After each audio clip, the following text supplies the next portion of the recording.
Rejoice, everyone! We're back with another Sekhie Reacts to Fate. This might be the first time I didn't get caught off guard with that in a while. This week we're doing Christopher Columbus and William Tell. So a choice TM and a character. Choice type moon? Not the explorer I would have gone for if you were gonna put an explorer in the game, but I guess that's certainly a choice you could make. I mean, being fair, I'm pretty sure the last explorer they squeezed into the game, because he had Drake beforehand. Yeah, but whatever happened to the other ones? Okay. Anyways, to be honest, and with no respect given to the character, Christopher Columbus is here entirely because he is a monster of a human being, according to historical accounts. Despite the fact that some historical accounts disagree over the accuracy of the brutality, none of them actually say that he wasn't a nasty son of a bitch. I mean, it's so funny because, like, the accounts are just like, well, maybe this person was exaggerating because of, like, anti-Italian sentiment. But, like, that doesn't mean that he wasn't a shit person, you know? And he didn't do shitty things. So this is kind of our, like, I feel like I'm justified for putting him into a month of monsters. But then at the same time, I feel bad for all the other monsters we've covered, because they're nowhere near on his level. Like, poor Asterios. To be lumped in with Christopher Columbus. Oh, I'm so sorry. Being fair, I don't know why we're doing Christopher Columbus as a monster in the same video as William Tell. Yeah, I know why we're doing it, but it's a very unfortunate combination because they're not the same. Look, it's not my responsibility to figure that out. There is no connection between the two characters in literature or in history. Just one of them might not even have existed. So, like, you know, that's not on me. You're the one who gets to make that connection. I will just do what I'm told. I promise the connection will be obvious by the end of the video, and you'll be like, "That was dumb. Why did we do this again?"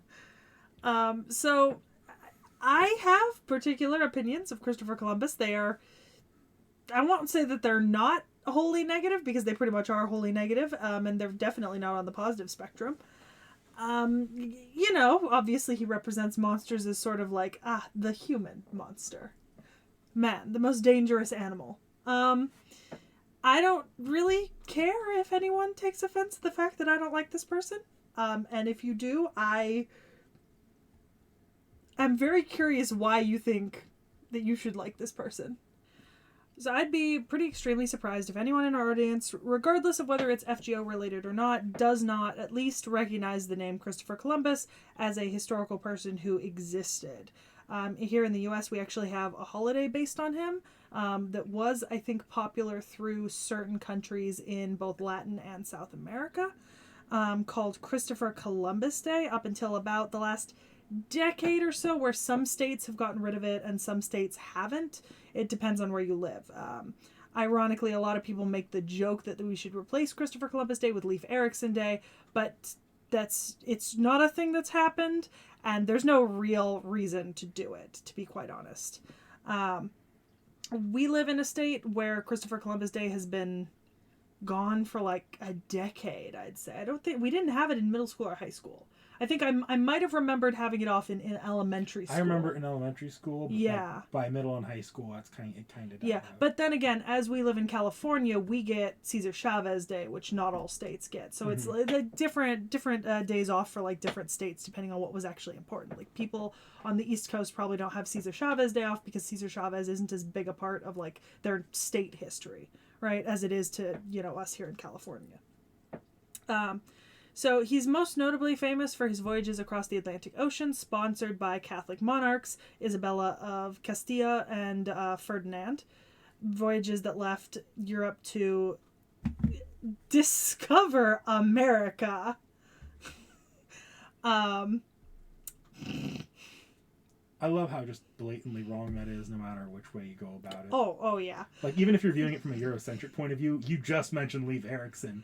Yeah, and then turn it into an exploitative colonial system. with the way that the Spanish exploited the American colonies and the Americas under the yoke of Christopher Columbus being significantly different than the way that the Americas were exploited under all of the other systems of colonialization, and in some ways significantly worse. But largely with Christopher Columbus, we're not actually going to discuss the transatlantic slave trade and larger period of colonization that his actions spurred, but the age of discovery in which he was raised and in which he participated in. So the fact that most of Christopher Columbus's voyages took place under the auspices of Isabella I of Castile, despite this, he was actually born in Genoa, which was an Italian republic in the Liguria coastal region of Italy. Scholars believe that he may have been born sometime in late 1451 to a father who was potentially a wool weaver and possibly also owned a cheese stand that he then worked at when he was younger. He had 4 siblings, with his oldest brother at some point might have run a cartography workshop. Of course, most information about his younger years comes from like his own writings about himself, so you take that with a grain of salt. He might have kind of written to make himself look better or seem to come from more humble backgrounds. Like that's always a possibility. So his name varies in spelling and pronunciation depending on the language in which you are referring to him.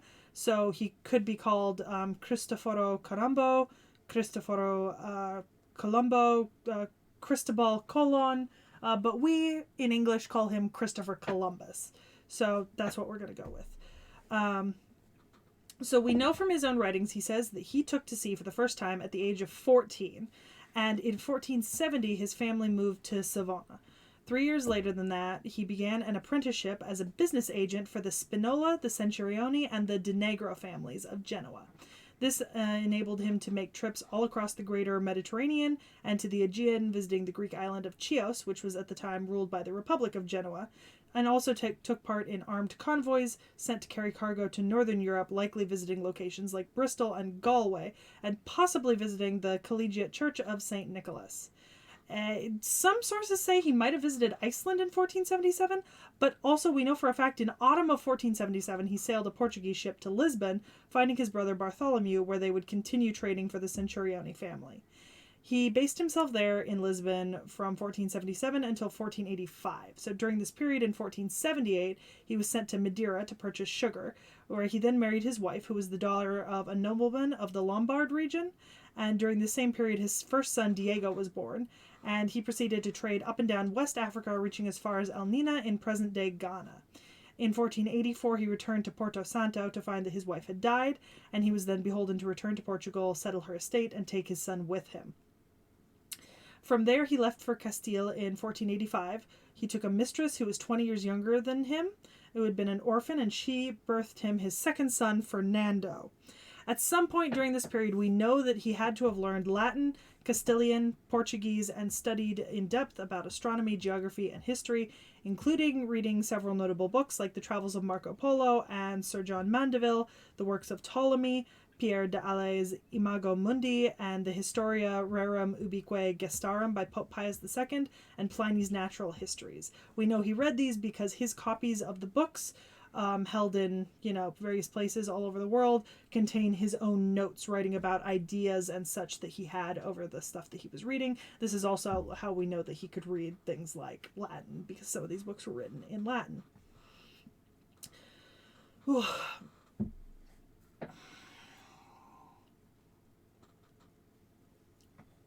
So during the early 1400s, the most popular trade routes were the ones that ran from Europe to Asia. The most notable one was the Silk Road. The Silk Road was a series of smaller trade routes linking city to city from Istanbul and Cairo all the way to eastern China. Its name is derived from the fact that the silk textiles produced in China were one of the most valuable commodities in Europe and North Africa that were traded along the Silk Road, especially when it was first established. However, the silk from China is not the only thing that was traded along the Silk Road trade routes. Also, dyes, perfumes, porcelain all came from the east, and the items that went to the east from the west were often things like horses, camels, wine, gold, and honey. Paper and gunpowder also traveled along the Silk Roads eventually, as well as countless other goods. The Silk Road was a great way to access spices from Asia, which was a popular commodity to a growing collection of people in Europe in the 14 and 1500s as well. Now, there the Silk Roads were an overland trade route, which meant that they could take many months and led through... What's a good way? The Silk Roads were overland trade routes, which meant that traversing them took many months and led you through a lot of different cities, kind of controlled by different people. Yeah, that's a good way to put it. And so there was another way that people wanted to try to get to Asia, and that was oceanic trade routes. So traditionally, if you look at the map, there's theoretically two ways of getting to Asia via oceanic trade routes. One would be to start on the eastern coast of Africa, follow the coastline around the Arabian Peninsula, down around India, and then down past Myanmar and Malaysia and into the Straits of Malacca, which would take you to sort of like the Spice Islands. You could also just kind of sail across the Indian Ocean, but that was a little bit harder because you don't have as many places to like stop along the way. So you basically have to start somewhere around Arabia and then be willing to just undertake a journey of like not stopping anywhere until you get to like potentially Ceylon or Sri Lanka, which it's a lot harder than going like port to port. So it's much easier to go port to port. Or for those like the unfortunate Portuguese and Spanish who did not have a firm foothold in the Mediterranean, you could go around Africa. So through the end of the 1390s and into the first 50 to 60 years of the 1400s, Portugal and Spain essentially concerned themselves with moving bit by bit down the western side of Africa. Now the winds and the oceans on this part of kind of the world are very dangerous, and so this trip itself was quite fraught with danger, and so they didn't make progress extremely quickly. But they went from port to port, they traded with the locals in different African communities, and were eventually able to sail around the Cape of Good Hope, back up the western side, and then follow those same trade routes to India and Asia. Both of these routes, both are overland and oceanic, probably could have taken anywhere from 3 to 9 months to make a full trip, if not more, especially if you were going from the furthest ends of one side to the other, and Portugal would have been pretty much as far as you could get from China at the time. Let's see. Now, unfortunately, Constantinople fell to the Ottoman Empire in 1453. Right? This is why they say there's the joke. When did the Roman Empire last till? The Roman Empire lasts until 479. No, it lasts until 1453. No, it lasts until 1912, right? It's because, the empire continues in a certain area. But the Ottomans did take over Constantinople in 1453, which meant that Constantinople was no longer a Christian stronghold city. So that it was now ruled by Muslims. You ever just think about the Roman Empire? Yes, constantly, all the time. The Roman Empire is my Roman Empire. I don't have another Roman Empire. It's just the Roman Empire.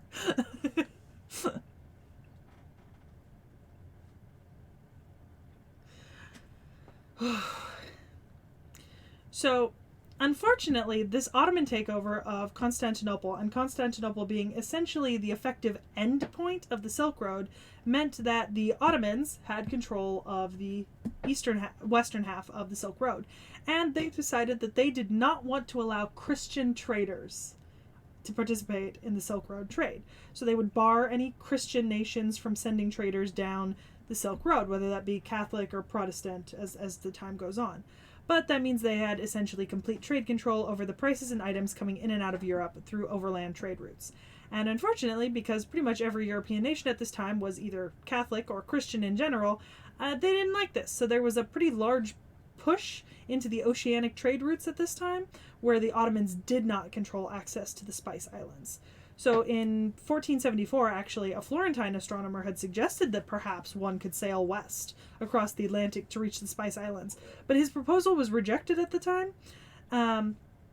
It's interesting because a lot of people are under the mistaken assumption that the reason it was rejected is because people thought the world was flat and you would sail off the end of the earth. You could not get to Asia that way. But that's actually a misnomer from like the 1800s. Since ancient Greece, learned scholars have calculated the circumnavigation and circumference of the globe. And most educated people in the 1500s knew that the globe was a circle and was a globe, and that you could theoretically reach the Spice Islands from Europe by sailing west. The problem was that they didn't realize there was a continental landmass in between them, and without any regular access to land and supplies along the journey, it would be much more dangerous and risky in the eyes of most people funding these journeys and the explorers themselves. So most people didn't think it was because you would sail off the ends of the earth, but that you'd run out of food or run into a storm or become shipwrecked and just not be able to make it all the way to the east from Europe in that direction. So Christopher Columbus in the 1480s started planning a proposal to reach the East Indies by sailing west based on this earlier Florentine astronomer's work. They thought that he and his brother participated in this together, thinking that they'd be able to convince a monarch or a wealthy patron to fund their journey. And theoretically, this actually might have been pretty easily possible, especially with access to goods being so restricted through the Ottoman channels at the time. But unfortunately, Bartholomew Diaz, another explorer at the time, did actually manage to round the Cape of Good Hope in 1488, making the Cape route from Africa to Asia possible and more achievable to most people. So Columbus had to wait until 1492 for Isabella and Ferdinand of Spain to have the money, time, and desire to fund a voyage across the Atlantic and to find a safe route to the east. He had taken his proposition to other people at the time, but they didn't see profit in it, or they couldn't supply enough money to fund it.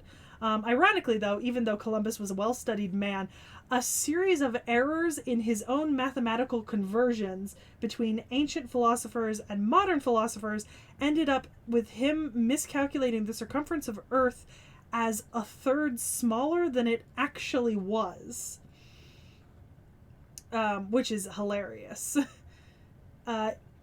One of the reasons why Isabella and Ferdinand were willing to fund his passage was because of the Reconquista, right? The war they had taken up against the Moors, the Muslims living in the Iberian Peninsula, and the fact that this had been a very costly and tedious war, and they needed to recoup the money as well as sort of regain a competitive edge against other European monarchies in trade with Asia. I mean, keep in mind the geographic location of Spain and Portugal, right? And like, you know, Castile and Spain being united under Isabella and Ferdinand. That's basically as far as you can be from the Silk Road and still be in continental Europe. You know, like you can't get further unless you're an island like Britain. And Britain had its own issues with the Silk Road access. We've talked about that before. Like they wanted the around route too. So one thing that Christopher Columbus was absolutely right about was that to traverse the Atlantic Ocean successfully, he would need to make use of the trade winds. The trade winds are a collection of permanent east to west prevailing winds flowing through the equatorial regions of Earth from the northeast of the northern hemisphere and the southeast of the southern hemisphere.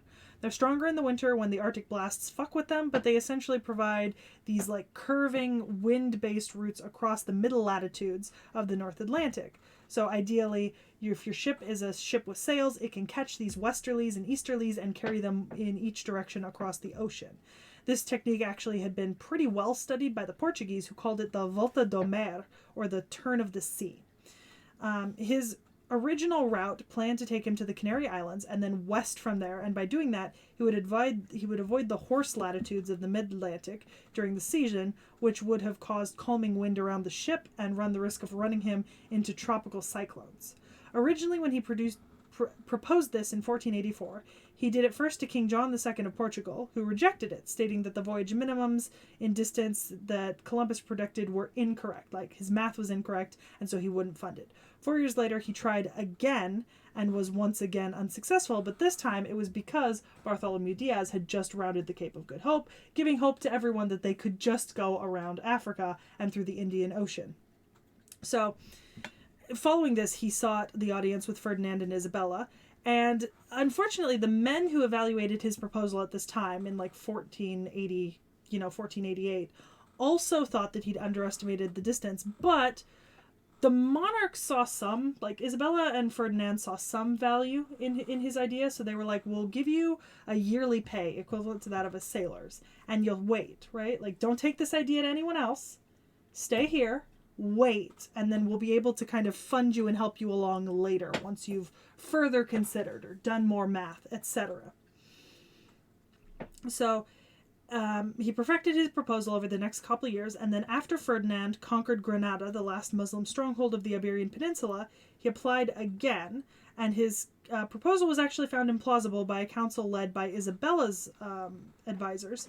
And at this point, he decided to leave for France, but Ferdinand intervened, appealed to the Queen, and they did agree to fund on a couple of conditions. And in 1492, the capitulations of Santa Fe were enacted, promising that if he succeeded, he would be given the rank of Admiral of the Ocean Sea, which he does hold, appointed viceroy and governor of all the new lands he would claim for Spain, or might claim. He was also allowed to nominate 3 people for any office in the new lands, entitled to 10% of all revenues in perpetuity, and to have the option of buying 1/8 interest in any commercial venture in the new lands, receiving 1/8 of the profits.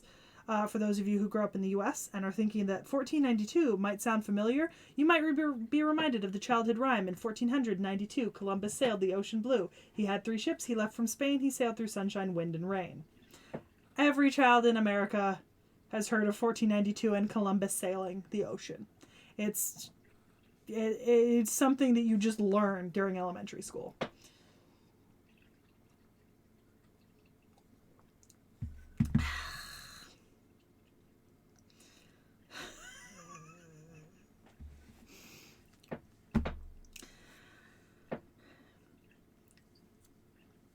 Now, the outcomes of these voyages and the abilities he was given due to this set of agreements would eventually be curtailed and controlled, but we're not really concerned with that at the moment. Between the years of 1492 and 1504, he completed 4 round-trip voyages between Spain and the Americas. Each voyage was sponsored by the Crown of Castile, and his initial European exploration and colonization of the American continent, as well as the Columbian exchange, and this initialized European exploration and colonization of the American continents, as well as the Columbian exchange. Ironically, for all of his sort of learned nature, he would continue to claim that the islands he had reached were Asia, rejecting the idea that they were not part of Asia, despite any mounting evidence to the contrary, which perhaps explains why our continent was named after the Florentine explorer Amerigo Vespucci, who categorized it as a new world, rather than Columbus, who insisted on calling the area that he'd reached the West Indies, and that it was a part of Asia. Which is why we don't live in Colombia as a country. Congrats! We live in America. I mean, that's not the actual reason, but I mean, like, that we did get the name America from Amerigo Vespucci, not Christopher Columbus, which maybe if he'd gotten his head out of his ass and agreed it was a new world, we would have been named something relating to him. Because it's not like Amerigo Vespucci was any better of a person. So his first voyage took place between 1492 and 1493. He departed with 3 ships, the largest, the Santa Maria, captained by Juan de la Cosa, under his command, and the caravels, the Pinta and the Nina, captained by the Pinzon brothers. They sailed to the Canary Islands as planned, restocked the provisions, and then departed in September for what would become a 5-week voyage across the ocean. In October, the crew spotted flocks of birds, which caused him to change the fleet's course to due west, sailing through the night, believing land would soon be found, as the traditional sailor's adage is that if one is lost, you follow the birds because birds need land to rest. They did in fact find an island the next morning. We now call it San Salvador in the Bahamas, and the natives at the time called it Guanahani. I think it's important to note that during his journal entries for the 12th of October, he stated that the natives that they found would be, and this is in quotes, good and intelligent servants and could become Christian very easily, for they had no religion, and he would take 6 of them to their highnesses so that they could learn to speak. End quotes. He called the inhabitants Los Indios, which is the Spanish term for Indians. What he had actually encountered were the Lucayan, Taino, and Arawak peoples. He also noted that they had golden ear ornaments and insisted that they guide him to the source of said gold. He did not believe at this time that they would need to create an outpost here, as he called them simple in warlike matters, saying that he could conquer all of them with just 50 men and govern them as he pleased. With that much racism towards Indians, you'd think he's British.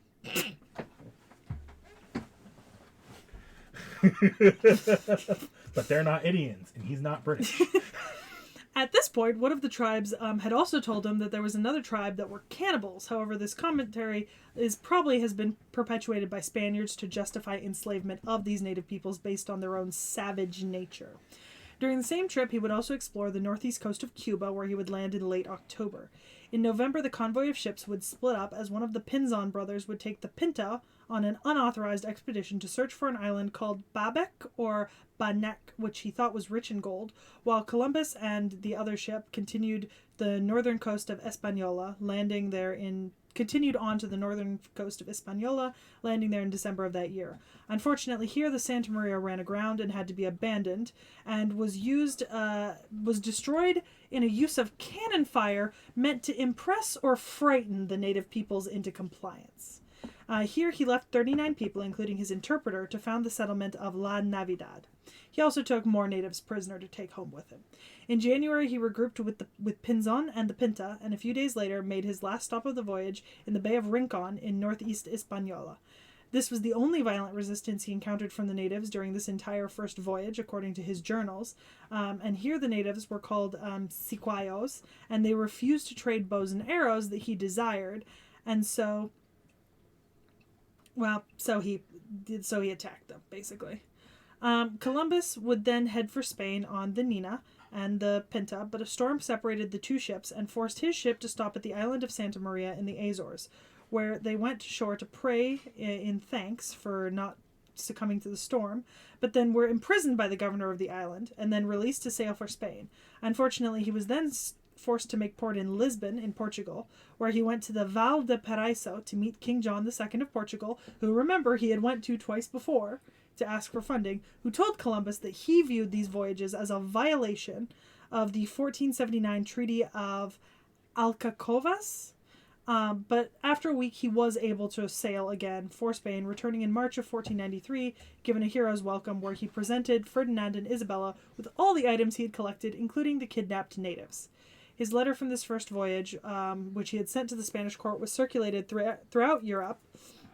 And then the 3 bulls of Alexander VI, the Pope, called the Bulls of Donation, were sent to Spain in 1493, supposedly granting overseas territorial control to Portugal and the Catholic monarchs of Spain.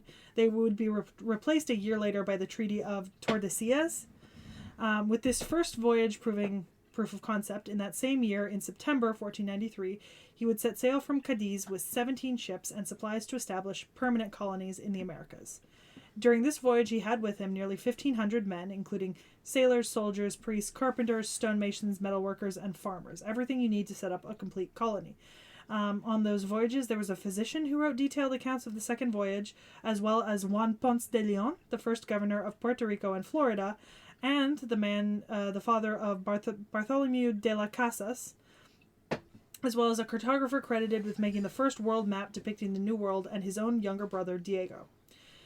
They once again would stop at the Canary Islands and set sail again at the beginning of October to try to take a more southern course than their first voyage. They still arrived in November at the Windward Isles, and they named the first one Dominica. Domingo? Dominica or Domingo. My notes have a typo. But unfortunately they couldn't find a good place to anchor, so they ended up anchoring off a smaller island named Maria Galante, now part of Guadalupe. He also, during this trip, named the islands of Montserrat, Antigua, St. Martin, and the Virgin Islands. He first sighted the eastern coast of the island of Puerto Rico, known to the native peoples as Borican, during this trip. They would make landfall at the Bay of Anasco in early November. He christened the island San Juan Batista after John the Baptist and remained there for several days, and then returned to visit La Navidad in Hispaniola, finding the fort in ruins. The local tribal leader at this time told him that the men had quarreled over the gold and stolen women from the tribe, and after that, some of them left for another territory that was known as Canabo, and the natives who lived there then came and burned the fort down, killing all the men who remained.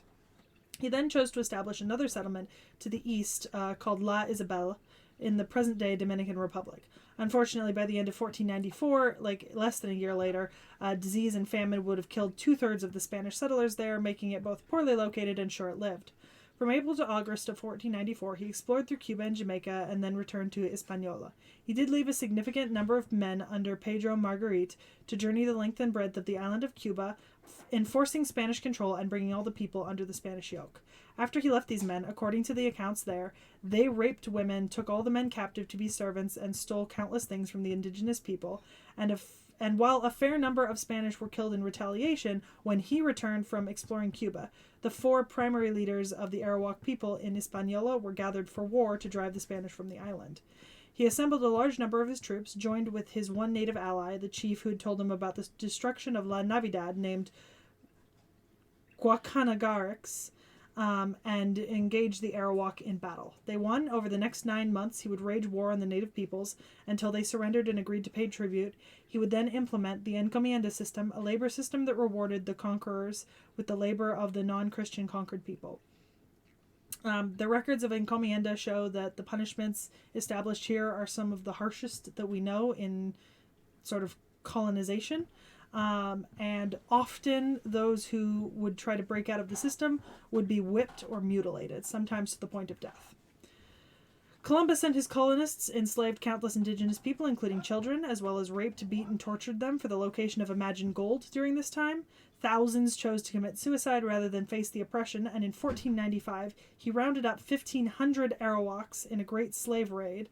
500 of them he shipped to Spain, where 200 of them died en route.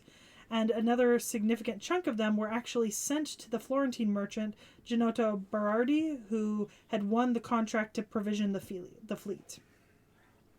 In 1496, having been away for over a year, Columbus and his fleet departed from La Isabela and would disembark in Cadiz in June. Alright. His third voyage would take place between 1498 and 1500. He would take only 6 ships this time and leave from Sanlúcar, Spain. They'd stop at both Madeira and the Canary Islands, where the fleet split into half. 3 ships headed for Hispaniola, and the other 3 sailed south to the Cape Verde Islands and then westward across the Atlantic. In theory, this was to confirm the rumors of a large continental mass south of the Caribbean. In July, they sighted Trinidad, which was the most southerly of the Caribbean islands, and he sent several smaller boats ashore at the southern side of the Padilla Peninsula near what is now Venezuela at the mouth of the Orinoco River. This is the first recorded landing of Europeans on mainland South America. The fleet then sailed to Chacachacare and Marguerite, as well as sighting Tobago and Grenada. In mid-August, he returned to Hispaniola, finding the settlers in rebellion against his control due to unfulfilled promises of riches. He had a few of them tried for their disobedience, and at least one of them was hanged, and in 1499 he sent 2 ships to Spain asking for a royal commissioner to be appointed to help him govern. But by this time, accusations of his incompetence and tyranny had reached the court, and the sovereign sent Francisco de Bobadilla, who is a relative of Beatrice de Bobadilla, who was a patron of his and a close friend of Queen Isabella, to investigate these accusations of brutality made against him.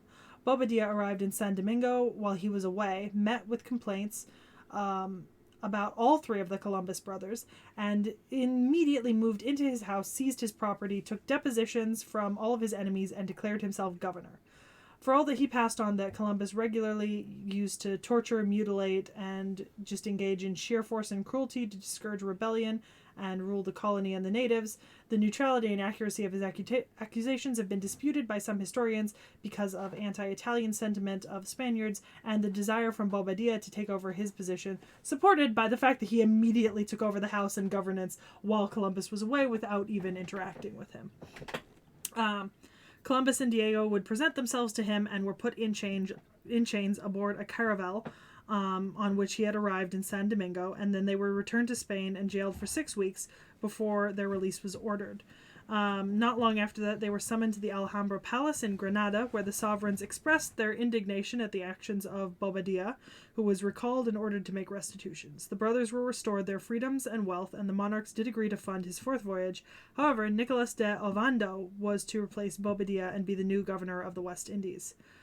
Over the loss of Columbus' posts and allowances, his family would commit themselves to a lengthy series of court cases known as the Platos Colombinos, alleging that the crown illegally reneged its contractual obligations to Columbus and his heirs. They did have some success, confirming Diego's eventual position as the viceroy, but with reduced powers, and further disputes would be initiating by his heirs, continuing even into the late 1790s. His 4th voyage took place between 1502 and 1504, and he left Cadiz with his flagship named the Santa Maria and just 3 other vessels.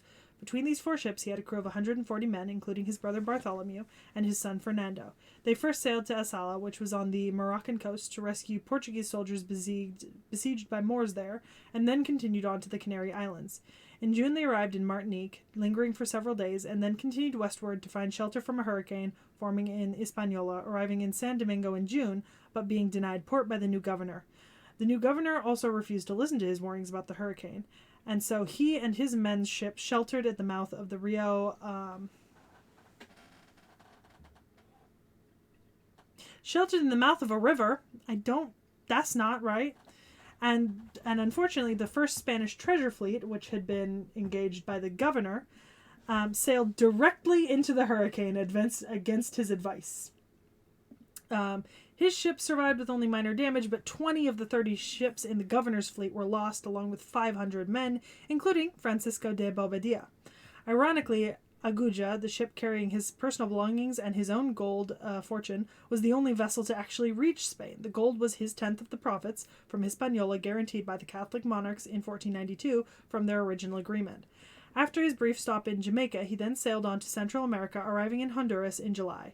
Here he found native merchants and large canoes, and he landed on the continental mainland at what is now Puerto Castilla, Honduras. He spent 2 months here in exploring Honduras, Nicaragua, and Costa Rica, and trying to find a way that he could get through the continent to get to what he thought was still the Indian Ocean. Eventually, by sailing south around the Nicaraguan coast, he found a channel that led to Almirante Bay in Panama. Here he encountered the Ngabe people in canoes wearing gold ornaments. He would establish a garrison at the mouth of the Beland River and then leave for Hispaniola in April. On the 10th of May, he sighted the Cayman Islands, naming them Las Tortugas, after the sea turtles that were found in numerous quantities there. His ship sustained some damage in a storm off the coast. His ship sustained some damage off the coast of Cuba in a storm and were unable to travel further, and in 1503 they beached in St. Anne's Parish, Jamaica. For 6 months, he and 230 of his men were stranded here, and Diego Mendez de Segura, who had shipped out as his personal secretary, took a group of 6 natives and paddled a canoe to get help from Hispaniola, but the governor at the time, the newly appointed Nicolas de Ovando Caceres, detested Columbus and actually chose to obstruct all efforts to rescue him. In the meantime, in a desperate attempt to get the natives to provision him and his hungry men, he correctly predicted a lunar eclipse in February of 1504 using the astronomical charts of Abraham Zacoto. And by June of 1504, he and his men were rescued and would arrive in Spain in November of that same year. One of the things Christopher Columbus has always maintained throughout his explorations, especially in his accountings in his later years after the voyages, was the conversion of non-believers was one of the main reasons why he had made these journeys, as he had become increasingly religious in his advancing age. He produced 2 books, a book of privileges and the book of prophecies. The book of privileges detailed the rewards from the Spanish crown which he believed his heirs were entitled to, and the book of prophets included passages from the Bible used to place his achievements as an explorer in Christian eschatological context. He would also in later years demand that the crown of Castile give him his tenth of all the riches and trade goods in perpetuity, as was stipulated in the capitulations of Santa Fe, but because he had been relieved of his duties as governor, the crown felt that they were no longer bound by that contract anymore, which led to the lawsuits against the crown for the next couple hundred years. Now, back during his original voyage, he was 41, and he had actually suffered from a pretty bad attack of what at the time may or may not have been gout. And throughout the rest of his life, he had been plagued with, just bad health. He got influenza, other fevers. Sometimes he would just bleed from his eyes or be temporarily blinded. If you bleed from your eyes, go to a doctor. Some doctors believe now that based on these descriptions, he might have had, reactive rheumatoid arthritis and not gout, but regardless, when he arrived in Sanlúcar at the end of his 4th voyage, and after Queen Isabella's death, he settled in Seville in 1505, where he would continue to plead to the crown to defend his personal privileges and those of his families. He would then move to Segovia when the court was in 1506, when Ferdinand married Germaine of Flatin in Valladolid in 1506, and then he would move to that city again to persist in his demands. On the 20th of May in 1506, at the age of 54, he died there in Valladolid. Initially, his remains were buried at the Chapel of Wonders in the convent of St. Francis in Valladolid. They were then moved to the monastery of Lacaria in Seville by the will of his son Diego.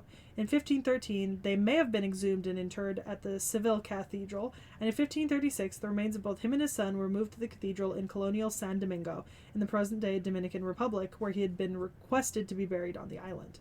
According to some accounts, in 1793, when France took over the island, his remains were moved then to Havana, Cuba, and in 1898, after the Spanish-American War, some of these remains were then moved back to the Seville Cathedral and placed in a catafalque. In 2003, DNA samples were taken from these remains left in Seville and his brother Diego and his younger son Fernando, and even though the bones did not appear to match his physique or age at death, the mitochondrial DNA fragments that could be located did indicate that all three sets of remains had the same mother. In 1877, a priest discovered a lead box in San Domingo that was inscribed Discoverer of America, First Admiral, and a year later more inscriptions were found to read Last of the remains of the First Admiral, Christopher Columbus, Discoverer. These boxes contained bones of an arm and a leg and a bullet, and they were considered legitimate by the physician and U.S. Assistant Secretary to State at the time, John Eugene Osborne, who suggested in 1913 that they should travel through the Panama Canal as part of its opening ceremonies. These remains were kept at the Basilica Cathedral of St. Maria Menor in the colonial city of San Domingo before being moved to the Columbus Lighthouse in San Domingo. The authorities have never allowed this particular set of remains to be DNA tested, so we don't know if they're actually from Columbus's body. This part of the story is sort of the next part of his story is the commemoration of Christopher Columbus throughout the Americas and the rest of the world following his discoveries and his death. He is in large parts generally described as a unifying symbol, especially in early histories of the United States colonies, and often as a founding father of New World nations. His name is the basis of the name of our female national personification named Columbia, and that has been used since the 1730s with references to the original 13 colonies, and is also where we get things like the Columbia River and the Republic of Columbia. District of Columbia. Yeah, that too. Columbus Day is celebrated on the second Monday of October in Spain and Italy, as well as a couple South American countries, and in some states in the U.S. still. His voyages are considered a turning point in human history, which technically would mean that I would not be surprised if he was given the fate attribute, was it Voyager of the Stars or something? No. What is it? But the thing that Francis Drake has. Pioneer of the Stars. Here's the thing. I don't like him, right? So I don't want him to have that, but if you told me he did, I wouldn't be surprised. Do you know what I mean? It's one of those weird things where I'm like, okay, I see it. Unwillingly, but I see it. I don't know. I think that really only makes sense if you view him in the strictest of mythical senses. Yeah.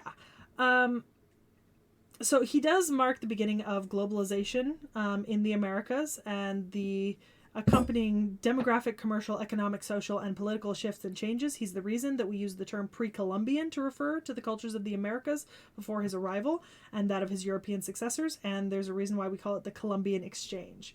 The Columbian Exchange saw the collaboration and exchange of animals, plants, fungi, diseases, technologies, minerals, wealth, and ideas that was unprecedented in its speed and scale. Largely during the first century or two after his death, he was not as well known as he is today because his reputation had declined in popularity due to his failure as a colonial administrator, but from about the 16th century onward, he began to appear as a character in many plays and poems, and in the 18th century, his figure was Americanized after the Revolution, elevating his status to national myth. He became used as a powerful icon of the image of American Genesis and a demonstration often of white superiority over native savages. Most particularly in the Discovery of America sculpture, which stood outside the U.S. Capitol building from 1844 to 1958.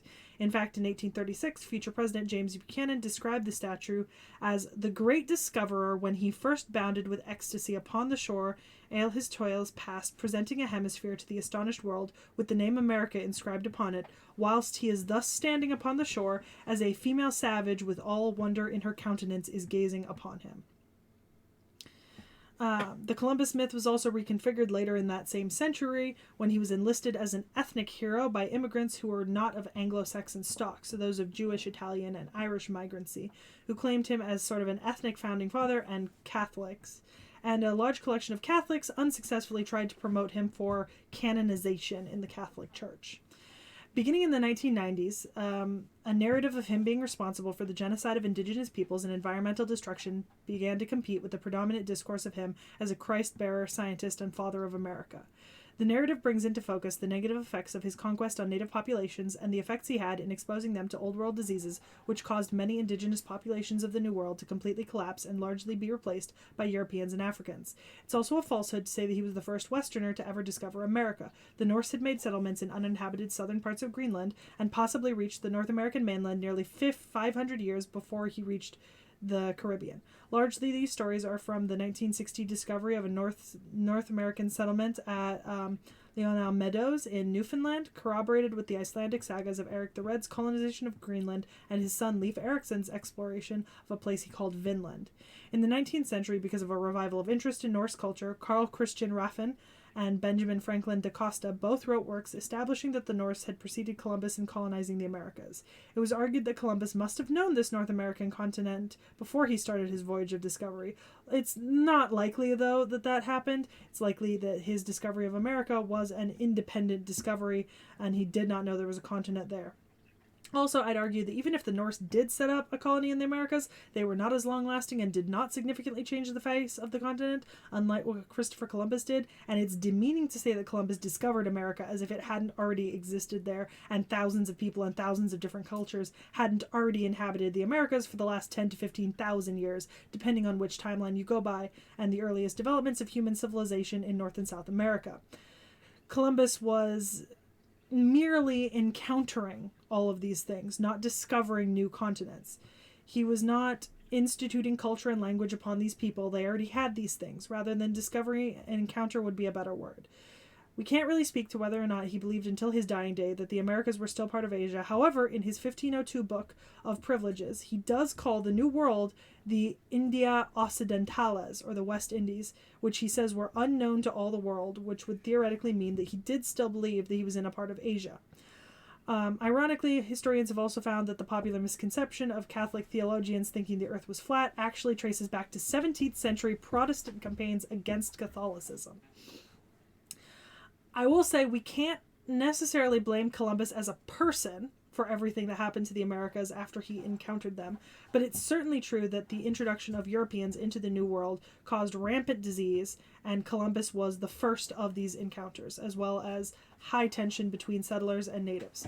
With his implementation of the encomienda system, I don't think we can deny that he was part and parcel in creating what would become a cycle of cruel violence and slavery in order to maximize exploitation of the Caribbean and South America's resources at a scale at which new diseases could not have caused alone. Unlike American colonies in slavery, which were largely meant to be a settlement and provide a market for British-made goods, very often Spanish and Portuguese colonization and settlement was meant to be extractive and was particularly brutal. There are countless stories from countless sources of the cruelty and brutality with which Columbus himself treated the native peoples. According to 21st century estimates, it said that the Americas were significantly depopulated by the diseases that struck them after the arrival of the Europeans. Disease-based depopulation is, of course, certainly not something you could blame a single person for, and while you could blame a single person for the introduction of diseases into any section of the world, people didn't really understand how disease transmission worked at the time, especially not for sexually transmitted diseases. And I wouldn't necessarily blame him as an individual person so much as I would just blame European explorers in general for disease depopulation. Regardless of that, there certainly were many bad things caused on a large scale, and the fact that the majority of reports of the time allude to him being cruel, torturous, and unforgiving, I would say it's fair that as far as we're aware, he was not a good person, he was not benevolent, and he very much treated the natives of the American continents as beneath him in every way possible. That's it for Columbus. Tired yet? Well, thank God I have significantly less on the rest of them. So you you gave me Charon. Look, you do not need to go into Charon very much. I'm not going to be going into Charon very much, but feel free to say your piece here if you want to say your piece on Charon. Charon is the ferryman of the underworld in Greek and Roman mythology. He's the one who supposedly carries souls across the Styx and or the Acheron, depending on which version you're reading, into the underworld. He requires coins to pass, so bodies would be buried with coins. These were called Charon's obols, and it's actually one of the most famous Greek and Roman grave goods of antiquity. And there's a moon of Pluto named after him, as well as a dinosaur. Woo! Now, yet another wild pairing to go along with Christopher Columbus is William Tell. So you will enlighten me about this connection later. Connection, he quotes. So, William Tell is actually a Swiss folk hero. As far as I know, he was first referenced in 1474 in writing, and it mentions, and his story mentions the Rutli Oaths, which were the legendary oaths taken at the founding of the old Swiss Confederacy, and it names Tell as one of the conspirators of the Rutli, whose heroic tyrannicide triggered the Burgundy rebellion. In the 1470s, there's another account found in the Tellenlied, or song composition, with its oldest extant manuscript dating back to 1501, telling the tale of him as basically the first Confederate and the story of the apple shot that he made. William Tell, according to his legend, is an expert mountain climber and marksman who primarily used a crossbow and assassinated Albrecht Gessler, who was a tyrannical lackey of the Austrian dukes of the House of Habsburg in the canton of Uri. Because of his defiance and practice of tyrannicide, it encouraged people into open rebellion, making the foundations of the Swiss Confederacy, and he's now considered one of the fathers of the Swiss Confederacy. According to the version that's Do you want to change our Wikipedia page? Oh, sure. According to the version that's most influential in early modern Switzerland, in his time, the House of Habsburg wanted to dominate the canton of Uri, and he became one of the conspirators of Werner Stauffacher in vowing to resist this Habsburg rule. Sekhie, educate me here if you can. Why does Habsburg sound familiar? The House of Habsburg, Knick-Knack. So, what do you know about the monarchs of Europe and their family wreath? Excuse me, tree. Well, I'm going to go out on a limb here and say that it has to do, like, what I'm thinking of is, I am right on what I'm thinking of here. Yeah, so you know how Empress Victoria is considered to be the grandmother of basically all monarchs in Europe because she had like 14 kids and they married into every single monarchical house in Europe and then they all bred together and that's how we have the Christmas wreath? Yes. Right? And you know that one dude who had like the weird chin and all the defects and stuff? They're all Habsburgs. All of them. Habsburg Saxe-Cohen, Habsburg other house, if you look at the last names of almost every single royal house in Europe for the last 100 years, every single one of them has Habsburg in it. Whether it's the Habsburgs of Saxe-Gotha, the Habsburg of Saxe-Cohen, all of them. And basically what they would do is they would marry into another house and then they would just tack whatever that house's name was at the end of Habsburg, which is why you get like Habsburg Saxe-Cohen or Habsburg Saxe-Gotha, right? I think, with the exception of, I cannot think of an exception to this. Every single monarchical house in Europe has married into the Habsburgs in the last 200 years, at least once, if not more than twice. Every single one of them. Like, if you were to, let me do this. Habsburg family tree. Right? We're gonna look at the So, okay. I know this image, right? So if you look here, these are sorted by, see, Habsburg with the House of Burgundy, Habsburg with the House of Franks, Habsburg with the House of Aragon, Castile, Spain, Netherlands. So like, once you get into it, it's basically, it's the most inbred house in all of Spain. This is what leads to Charles II, who was famously inbred. But you know, like, you think of the Habsburgs, and most people just think of, like, the Spanish Habsburgs, but no. No, no, no, no, no. Let's see. Is this going to zoom in properly? Not really. I'm doing exactly what I know. There's a really good family tree that has, like, the connections to, like, all the current royal houses in Europe. Maybe it's the modern.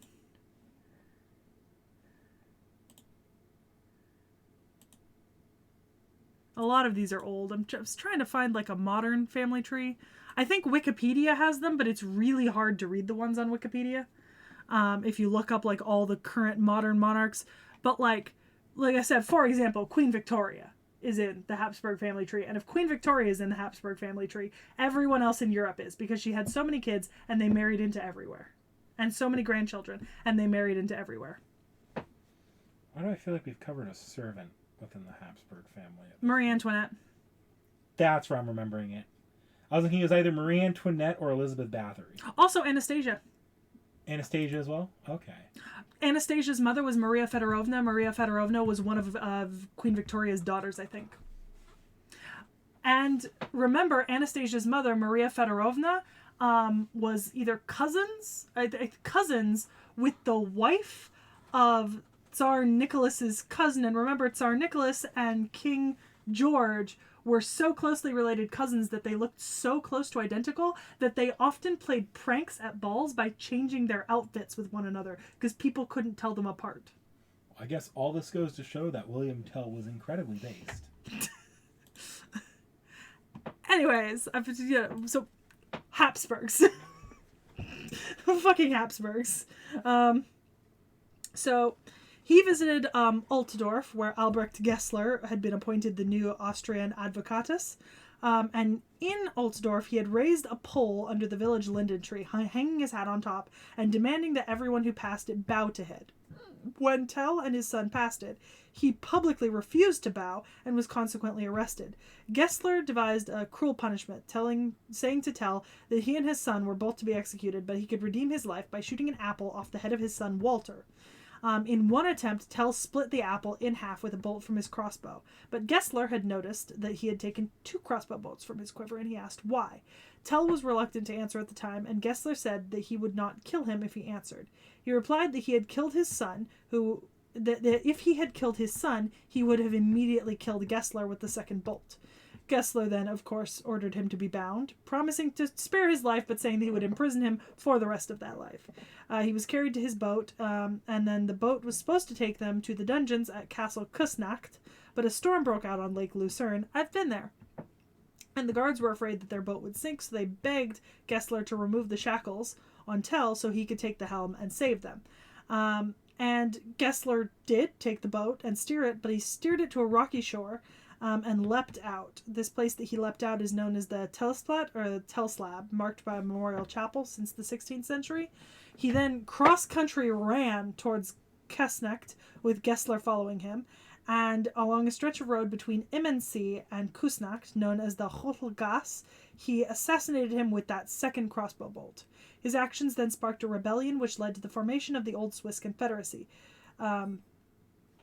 These stories actually led to another story called Der Drei Tellen, or the Three Tells, who became symbolic figures of the Swiss Peasant War in 1653. This story, by the 18th century, was associated then with a sleeping hero legend, like those of King Arthur, right? Where the Three Tells are said to be asleep in a cave in Rigi, and they would return in times of need, which had been foretold in the Tellenlied of 1653, and was symbolically fulfilled with the impersonation of the Three Tells by costumed individuals in several instances of political assassination. So people would impersonate the Tells in historical dress, show up to engagements, and participate in political assassinations, thereby fulfilling the sleeping hero myth, right? Basically, the sleeping hero myth became sort of like a mantle that you would take up in times of need. Honestly, it's pretty damn cool. It pretty is. There are some very famous ones, and generally, many famous assassins, political assassins through history, have said to have been inspired by William Tell and the story of T.H.E. Tellin. Imagine having that on your government. Hey, if you guys fuck up enough, some cosplayer is gonna come out and shoot you. So, or if you fuck up bad enough, the sleeping Tells will waken, and you will be assassinated. See, that section was significantly shorter than the first section. But we're actually gonna start the fate stuff with William Tell, mostly just because I have so much more on Columbus that it's not funny. In fact, I hate it. So we're starting with Tell and we'll end with Columbus. Okay. So you take a archer. while. Yeah.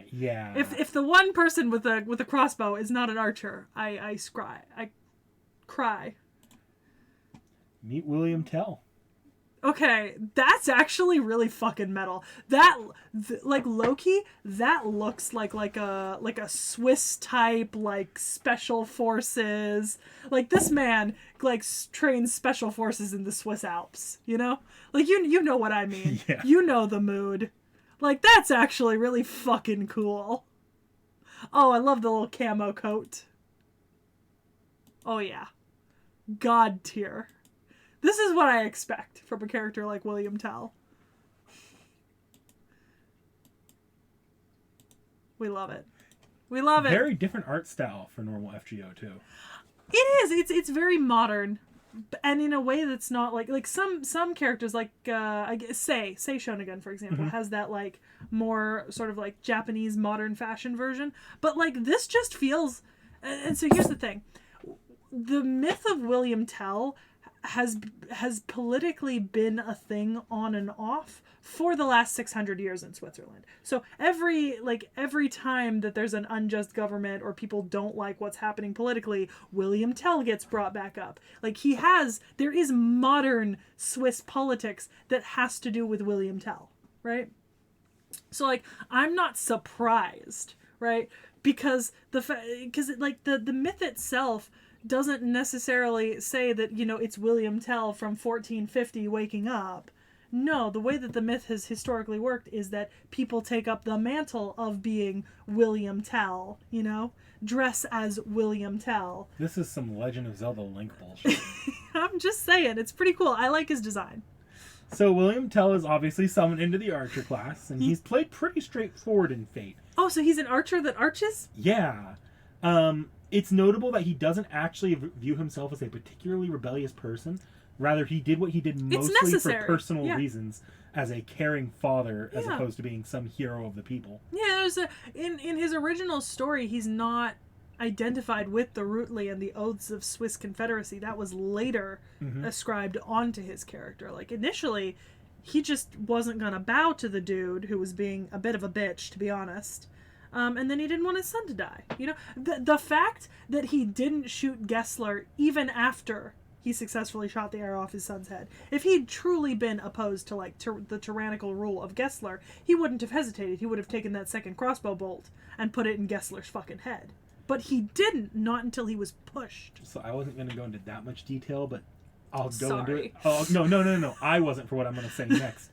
But so he's the kind of person in Fate that would never hurt a child if he could help it.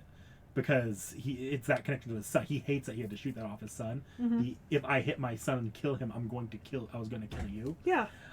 So at one point during the story, he was forced to do by like weird servant like spirit control stuff to take action that directly ended up harming children. Ooh. And as a result for what was going on, he immediately, once he broke out of that, rebelled and shot at the person doing it. Yeah, valid. Now, I don't know if you've lowered down, but you want to take a wild guess as to who he tried to shoot or who he shot? Who shot at? Like, it's not who you would expect, but it's like pick someone who you think is in Fate is really, really, really powerful and godlike. Hint, hint. Enkidu? He shot at Arjuna Altar, like all the Indian pantheon at once. That's a vibe. That's ballsy. That's some big cojones. I kind of admire that. What? The mythological huntress. If we meet, I'd like to go out to the mountains together. It'd be nice to show that the skills of the hunter of Uri aren't inferior. That's to Atalanta. Okay. Oh, you're the goddess of hunting, Lady Artemis, right? This is a good omen. When I get to the mountains, I'll be counting on you. So what's with that little bear? Can I shoot it? Yes, shoot it. I feel a kind of similar presence from you, Robin Hood. You said you are? Right. A bow and traps are the best to kill prey. Well, poison is the only thing I don't use. If you use it poorly, you won't be able to eat the long-awaited prey you took. Fair. There's a note on Sakata Kentoki and Yagyu Munenori, but it's not vocal lines. He does have one towards boy servants in general. The atmosphere and personality are different, but when I see a boy of that age, well, it brings out some memories. Is that an apple he's eating? Hey, master. It's fine to munch it, but please tell him not to put it on the top of his head. It makes my heart race just by seeing it. Valid. Okay, abilities. So, yes, he's an archer that is actually an archer, but by way of crossbow instead of bow and arrow. Yeah. His crossbow does resemble a machine gun and is made to fire arrows at a much, or bolts, at a much more rapid pace than would normally be possible. It's not a gun, though. It's not a gun. No, it's a crossbow.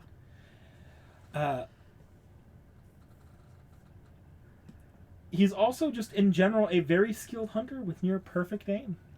I see the hunter of Uri, right? And then unwavering patience and aiming. That's all part of being a good hunter. I see his noble phantasms. Apfel Scheissen is the first one. And then Zweite Scheissen. So, Apfel Scheissen, this noble phantasm is an inversion of cause and effect, not unlike Kuzgai Bolg. It is a bolt that is unable to be avoided. Okay. The second one, Zweitscheissen, if the first bolt somehow misses or fails to work, Tell has a second, stronger one that will definitely pierce his target. So none of that, like, Artoria and Fate Stay Night bullshit of, oh, I'm just going to get grazed by Gaia Bolg and not die when you immediately use it kind of bullshit. Yeah. Let's see.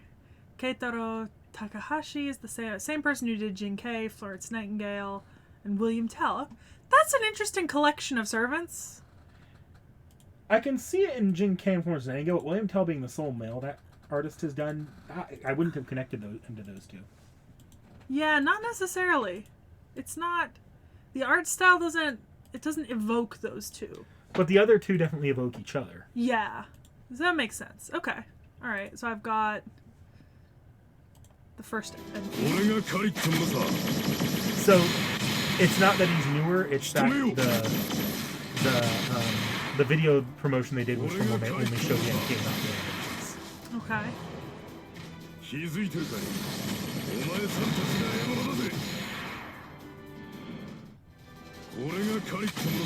I love the camouflage.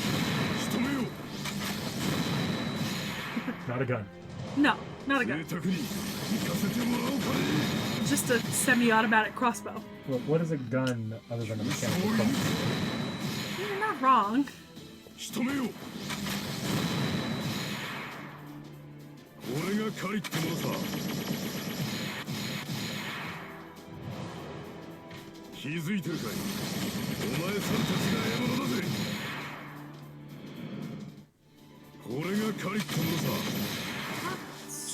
much to see.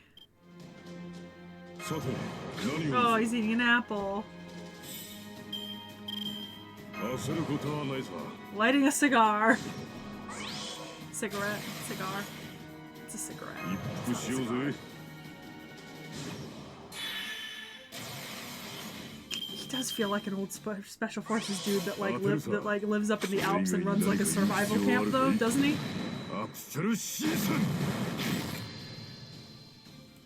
Little apple in the background there. Yeah. Okay. So yeah, that's William Tell. We'll go ahead and move on to Columbus here. You want to take a crack at Columbus's class? Sailor's not an option. Fucking magician? I don't know. Caster? Nope, he's a writer. Oh, all the pirates are writers. Fuck, I'm stupid. Basically. Okay. Actually, Columbus goes by Rider of the Resistance in the chapter he comes from, but that's its own can of worms that I'm really not planning to get into. That's a very specific art style. I'm very interested to see who the artist is. Ugh. Okay. What the fuck? That's a lot of gold. So, Christopher Columbus in Fate is possibly one of the least likable characters to date. He is a determined fuckwad that relentlessly pursues his inhumane goals. The goals, money, and the best means of making money, slave trade. So he's often pursuing... Which is ironic since he, like, historically the slave trade wasn't necessarily the thing he was most interested in. I mean, he did participate in it, obviously, the 1500 era walks. But, like, he was more so interested in, like, exploitation of resources. But I guess slavery was just another resource to him, so... Mm-hmm. So... he's often pursuing easy money schemes, usually involving selling the labor of others. In one occasion, he made it his goal to sell the entire population of the Agarthan singularity into slavery. At another time, he ran a sweatshop in Vegas out of people that ran their debt too high to pay at Meltrolus's casino. Good lord. And also, before I get into abilities, I do actually want to move us over to that first video I have there. Because this is the entire reason I put Columbus and T.H.E together. Okay. And this is... yeah.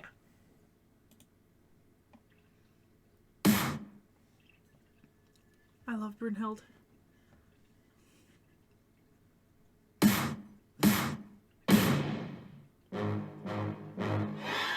Here's Johnny!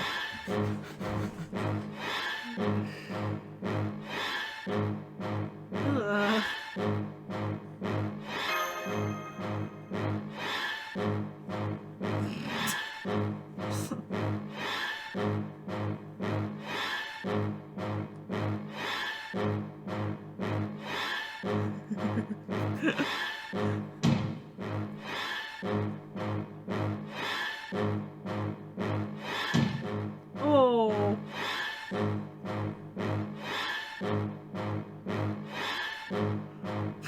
I understand. All right, and that's all I intended to show you. My soul too would leave my body if I saw that. So yes, the entire reason I put them together is for a really, really bad Shining reference. Oh, that's not The Shining? Yeah. Here's Johnny isn't The Shining? Pretty sure it is, like the hotel. Here's Johnny Shining, I'm pretty sure. Is it?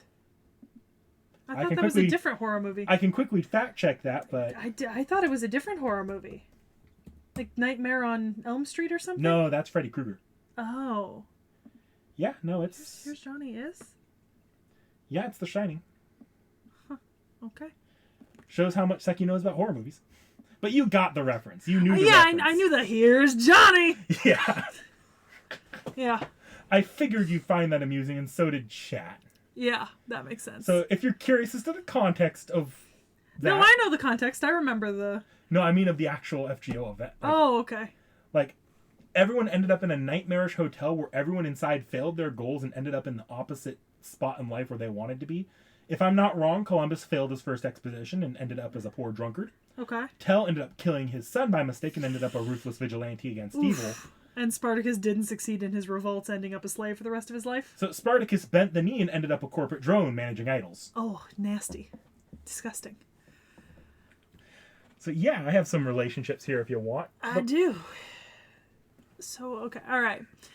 I see there is a sailor who shows some promise. Whether we go and pillage somewhere together or whether we kill each other, we won't know unless we board the same ship. Ain't like I'm strictly a pirate, though. Still, if you're taking me to an interesting treasure island, I sure would accompany you, yeah? Okay. So that's generally directed towards pretty much every single pirate present. I love the note about the other pirates' thoughts towards him, though. Yeah. Which is fair. I mean, even though the crown did take a bunch of his stuff from him, he did still get to keep a lot of it. Which is more than you can say about a lot of the pirate people. Yeah, okay. So that's that universal genius. I've heard the name once or twice, but was that really what he looked like? You sure are different from what I heard, eh? Can't say I find sinister plans agreeable. So how much profit are we talking about here? To James Moriarty. Yeah. Got some dainty business talk? I sure wouldn't mind getting a piece of that. No, that's nasty to the Queen of Sheba. Oh, Himiko. So, you are the old queen of Zipangu. I wish I could have reached that place in life. If I were to rule over a land of gold like that country, I would have made more and more... there wasn't that much gold there. That's a good joke. Submarines sure are great. No matter the storm or anything else, it keeps progressing below the sea. Can't you show me how to move it for a bit? What? I won't take the helm without permission, unless an emergency comes up. Do not give him the ability to captain a submarine. That thing called origami sure is great. It's magnificent. Hey, let's work together. Lately, getting pawns to work is getting troublesome, and it doesn't matter how much you overwork origami, it won't. Hey, why are you running away? You're asking if I'm the Genovese sailor in that guy's diary? Well, I don't remember. Maybe I was, maybe I wasn't. Only God knows. Can you tell that nobody likes Christopher Columbus? I'm getting the sense of it, you know? All right. So, ability-wise, Columbus is a pretty standard age of exploration servant. Cutlass, guns, ship. Yeah. He does swing around the anchor for attacks as well, so he's no slouch on the physical department.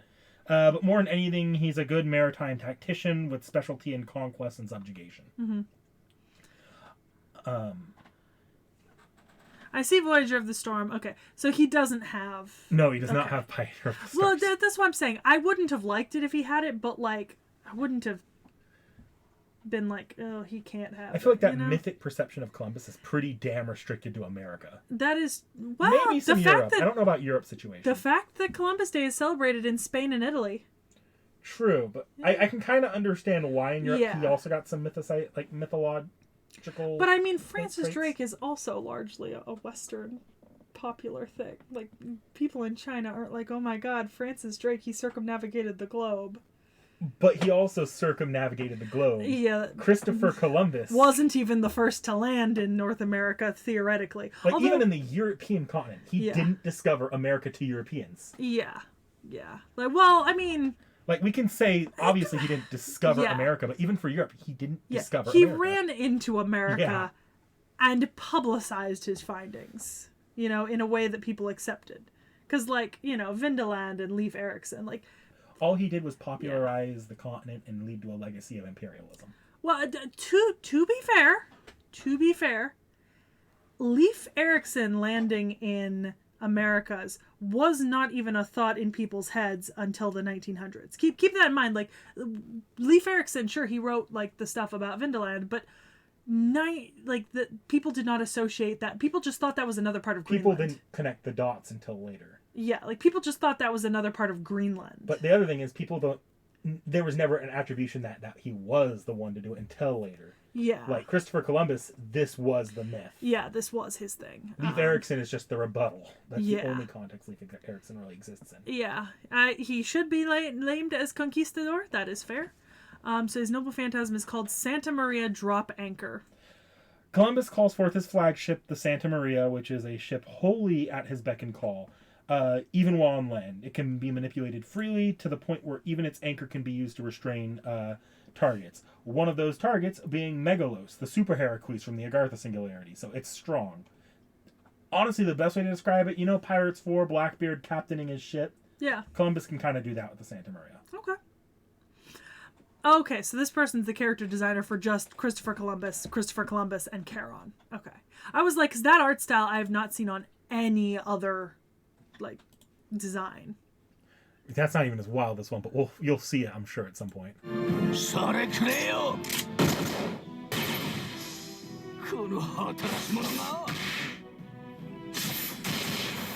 he newer? No, he's literally year 3. Okay. Just checking. I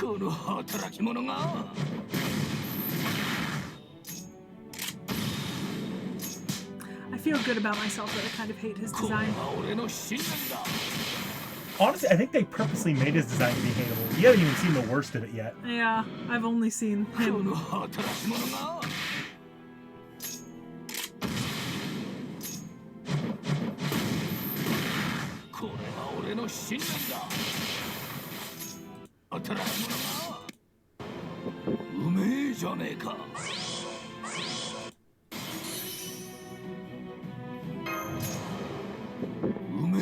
assuming stuff. Okay. たどり着いたぜ。信念と夢の果て、お宝だらけの新天地によ。野郎ども、怒りを下ろせ。 See what I mean by they made it designed to be hateable? Yeah. Like, they made it to be manipulatable to be grotesque. Yeah. Like, you also got that with the beard going through the door. Is that trying to Oh. Yeah, I don't like that. So we do have more here. I don't know. Next up, I should have put... Child. Yes. So, we're not done with Columbus. Meet Columbus' child. This is a theoretical younger version of Columbus encountered during one of the summer events. It doesn't have a wiki? No. Okay. He is entirely unplayable, by the way. Oh, okay. And this is where, in here, he was working with one of FGO's other most despised villains. The entire thing was sort of a misadventure in the long run, but the short of it is that he was like normal Columbus, set on a specific goal and working towards it without relenting. Unlike normal Columbus, though, it was not for a reason solely to do with money. The entire thing was surrounding the baby dinosaur, the child version of Da Vinci found. Yeah. Columbus spends the entire chapter trying to kidnap the dinosaur from Da Vinci, and it was assumed that it was for money to sell it. But the reality was that he was trying to capture it to keep it from dying, as the resolution to the singularity would lead to the Stegosaurus needing to be sent back to the past to die with its mother. Columbus, you see, or someone who was similar to him, met Da Vinci in childhood, and the two as children promised to find and buy a dragon together. Columbus was simply trying to fulfill his and Da Vinci's childhood dream of finding a real dragon, so he wanted to save Sekhie to make that wish come true. Now, this is cute and all, but he's still Columbus. Yeah. But even FGO points out that there's little historical evidence that Columbus and Da Vinci ever met. Yeah. And that despite them both having memories of the event, Da Vinci can't remember it if Columbus was really the boy she met or not. In this case, it might just be a situation not unlike Sekhie Kojiro, where this child is a summoned approximation of what a child Columbus could have been like, and may not have actually been Columbus as a child. He probably wasn't the same Columbus that grew up to be one of the world's history's greatest villains. Yeah. Valid. Okay. Oh yeah, I almost forgot. Now's a good time to say Columbus was backstabbed by that FGO's other most hated villain. He was set to become whatever the big bad thought of in that moment, but if you've ever seen Ghostbusters, someone brought up the egg anecdote for Columbus at the wrong time, and he kind of got that story stuck in his head, and it sort of stay puffed Columbus here. So what follows is the single most unhinged enemy to ever be added to FGO, in my opinion. Meet the Columbus egg.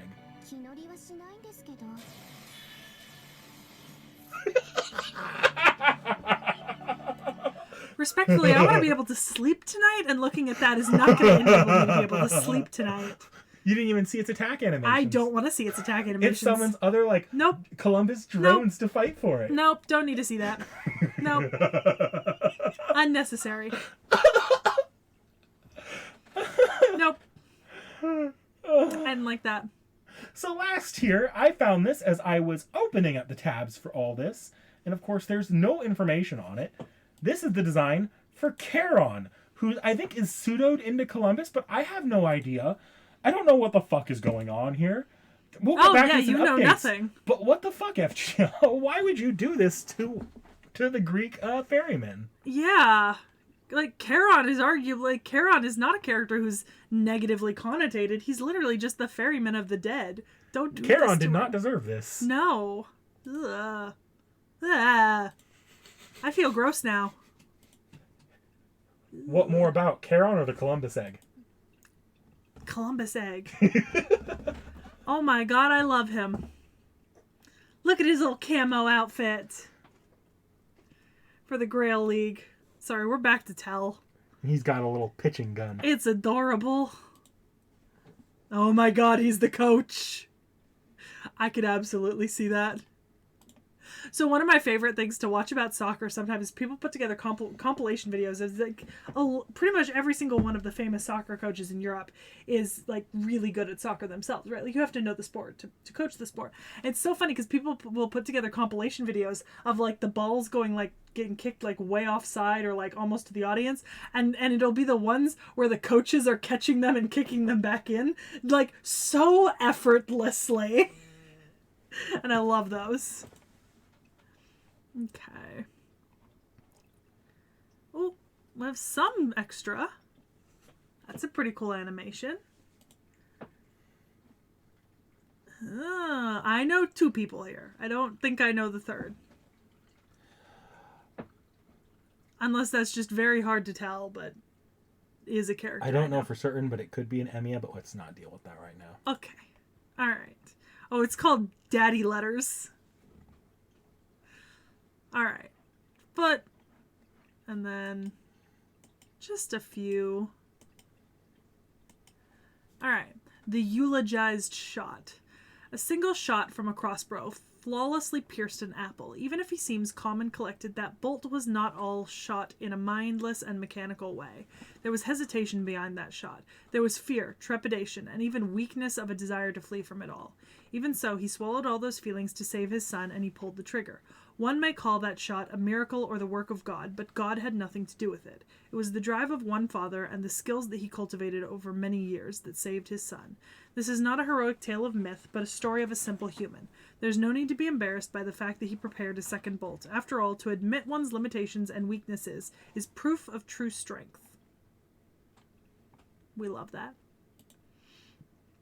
Beginner use hunting set.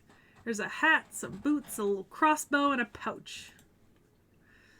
A return gift, a hunting set perfect for beginners given its ease of use and many safety measures. Novice hunters can easily capture prey using this. Well, not really, just a quick but firm reminder that hunting is no easy feat. But as long as you equip this and follow the directions of your reliable senior hunter, you should be able to return home from the mountains unscathed. You may return from your first hunting trip with nothing more than exhaustion to show for it, but that is a part of the charm of hunting. Daddy Letters Live. There's no names, so I can read it. I feel like that has to be Kiritsuru, but I could be wrong. I mean, it is Emi Assassin. Okay. Yeah. I mean, I'll just scroll down and then I can tell who it is. Why, yes, I'm your papa. Being a devastatingly intelligent fatherly figure may be my only redeeming quality, but when my daughter asks, I cannot say no. I do hope you enjoy your wonderful father today. His daughter's simple wish for White Day was for him to do something other than his usual evil, which somehow turned into a male servant fashion show with a video letter presented by the professor. I was too slow to escape. That aside, how in the world did you get looped into this? I should do something to repay them for the scarf. Nice. Wish come true. I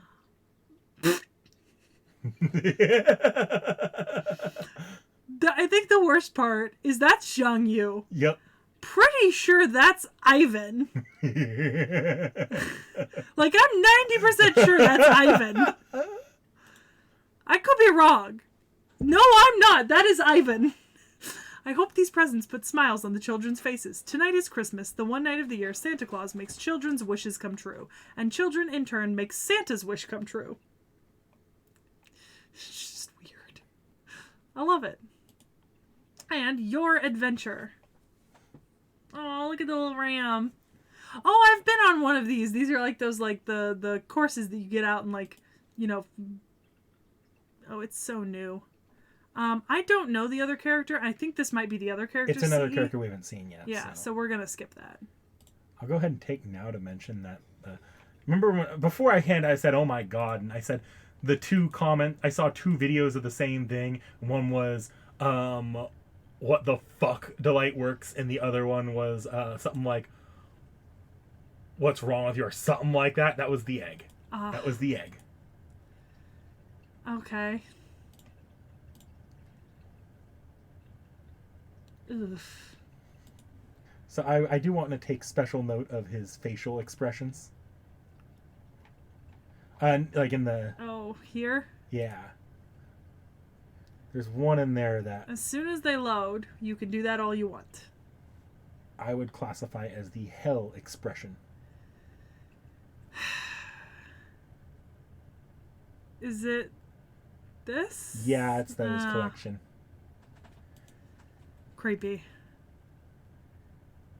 Well, there's the Charon seems to be related to Valentine's Day. Yes, that Valentine's Day was also where I think it was. What's her name? I forget her name. A famous Greek, like. What the fuck? We have a bunch of extra art. I'm not saying that the artist isn't good. I just don't want to look at Christopher Columbus, you know? Also, those poor women.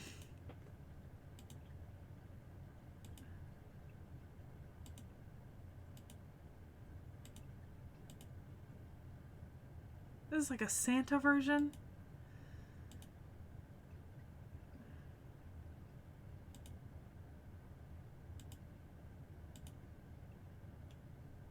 This is like a young man.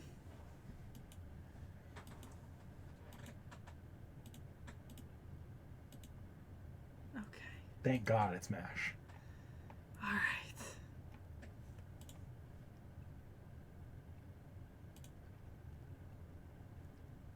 I assume that's Charon's ship on the from the Valentine's night. You notice that the river's chalky. Yeah, it's Charon's ship.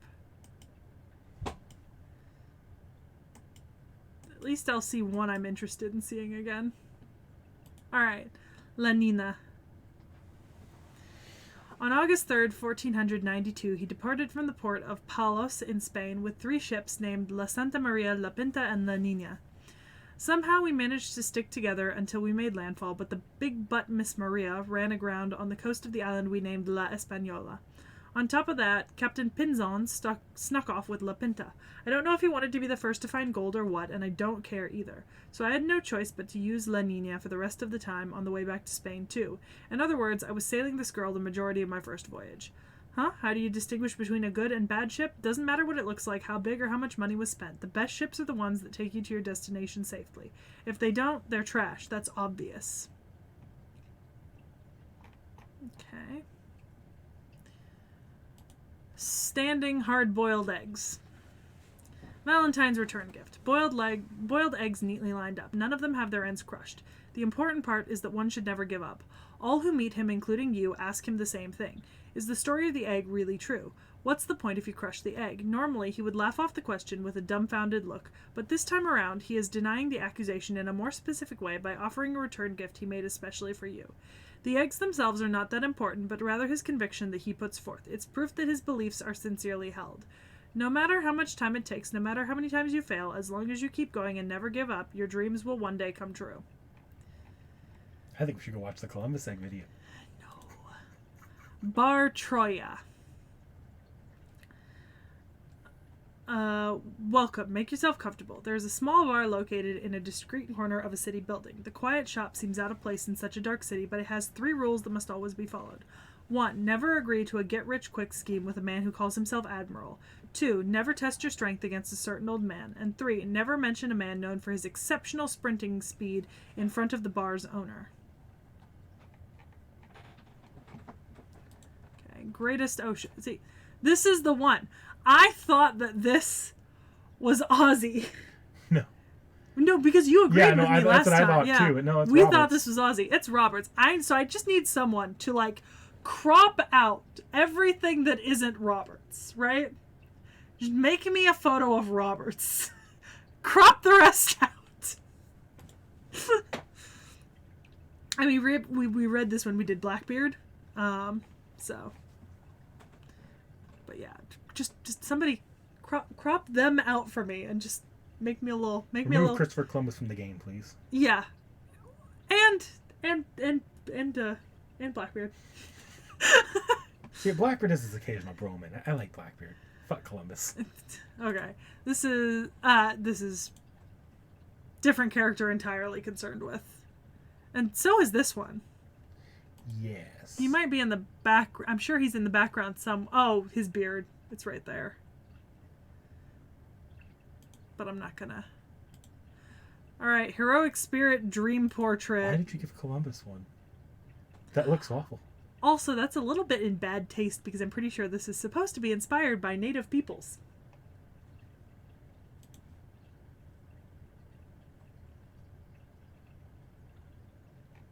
I mean, I'm not blaming the author or anything. I just, Japanese artists not necessarily plugged into it as much. Yeah. Yeah, it's in Yuga Kshetra. India. Yeah.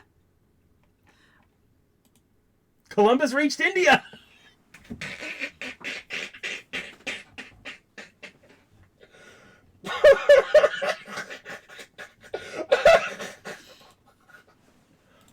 Sorry, I need a little therapy after that. Ugh. Little therapy. He's the Columbus. Yeah. So, I mean, yeah, that's... I can take a crack at which is your favorite amongst the servants we've done today. Okay, but like genuinely, it's not even that I prefer William Tell. I honestly think William Tell is one of my favorite servants, period, that we've done so far. Like, William Tell is just fun, and I think his design is, like, very interesting and fitting, you know? You know the best part about Columbus? What? In FGO, he's probably one of the harder servants to get a hold of. So, Good. like... Nobody should have him. Like, you get him, if you're not just collecting every servant, you get him, it's like, God damn it, how did I manage this? Yeah. But yeah, that's Christopher Columbus and William Tell. Do you have a hint for the next video? Well, the next person is almost as hateable as Columbus, I'll say that. Sure. With that being said, happy almost Halloween. And we'll see you next time.